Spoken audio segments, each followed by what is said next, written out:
Memang sejak tahun 1921, kedua arca atau patung dan artefak lainnya telah hilang atau tidak ada lagi di Gedong Pusoko. Di rumah tempat penyimpanan artefak, benda pusaka di situs Beteng Sidomekar malam ini telah kembali artefak tersebut bertepatan dengan bulan Muharram 1447 Hijriah. Dua benda bersejarah tidak ternilai harganya tersebut, berupa arca atau patung Dewa Ganesha dan Asta Dikpalaka, yang terbuat dari batu andesit seperti yang disampaikan oleh Riono, juru kunci dan kepala desa Sidomekar. Benda bersejarah tersebut, arca atau patung Ganesha dan Asta Dikpalaka, sehingga dipastikan bukan arca Semar, seperti diberitakan di media yang sempat viral selama ini. Menurut informasi, kedua patung tersebut peninggalan Brawijaya V dipinjam oleh salah satu dinas entah untuk penelitian atau untuk kepentingan lainnya.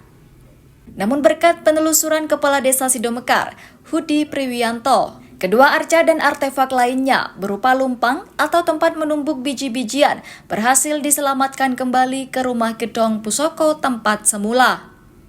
Arca atau patung Dewa Ganesha berkepala gajah berbadan manusia itu melambangkan ilmu pengetahuan, kebijaksanaan, penghilang rintangan dalam kepercayaan umat Hindu.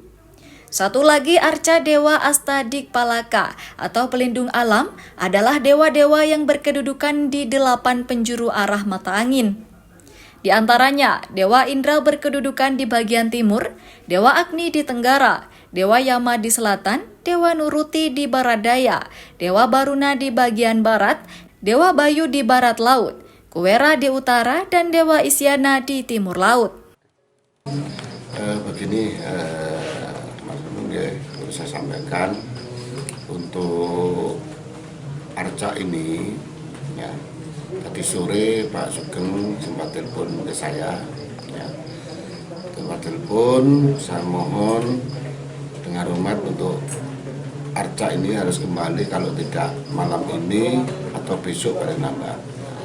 Pak Sugeng menyampaikan ke saya, kalau besok libur Pak Sugeng seperti itu, besok libur Pak Kades, dan hari Sabtu ada agenda, semuanya teman-teman keluar semua, ada acara bunga desa juga, itu Pak Sugeng bisa ngantar, dispar bisa ngantar itu insya Allah hari Senin.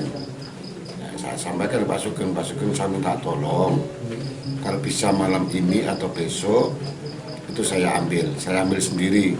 Hanya Pak Sugeng menjawab, saya usahakan saya ambil ke tempat di mana tempatnya, saya ambil ke mobil, nanti jenengan Pak Kades ambil di rumah saya ya.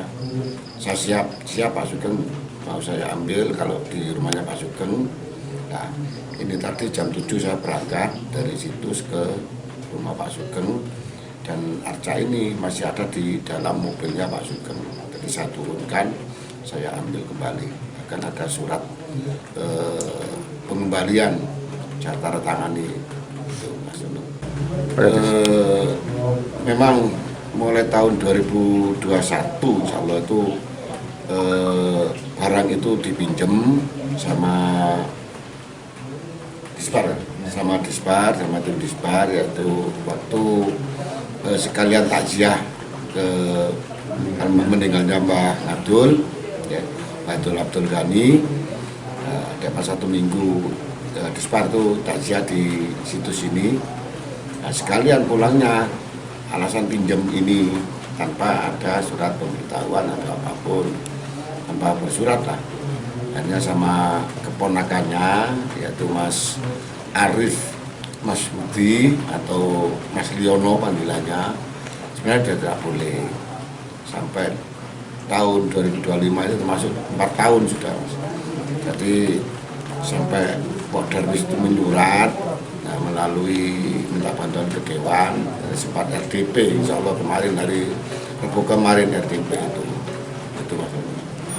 Ini sudah kembali lagi ke rumahnya, dua arca ini, dan tetap harus kita rawat sebaiknya bagaimana kita merawat barang-barang yang peninggalan sejarah, karena ini termasuk asetnya desa, asetnya situs Beteng yang ada di Desa Sidomekar. Dari situs Beteng Sidomekar Semboro, Sugito Jember 1 TV melaporkan. Mengondisikan anak buahku ya.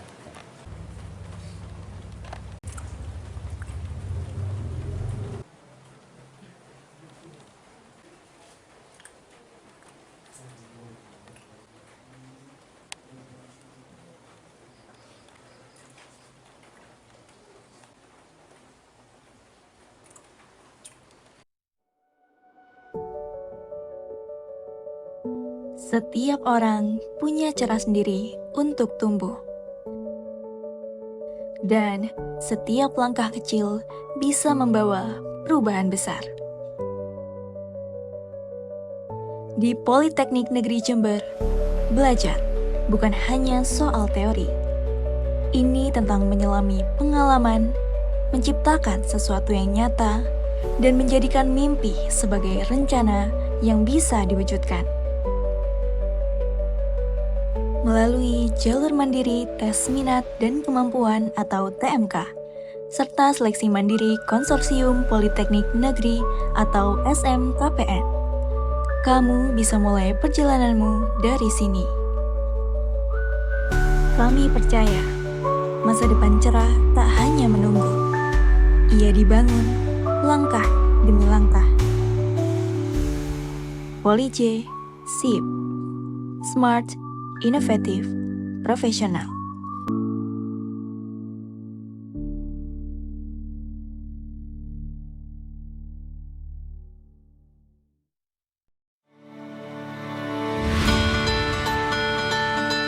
Institut Teknologi dan Sains Mandala membuka pendaftaran mahasiswa baru.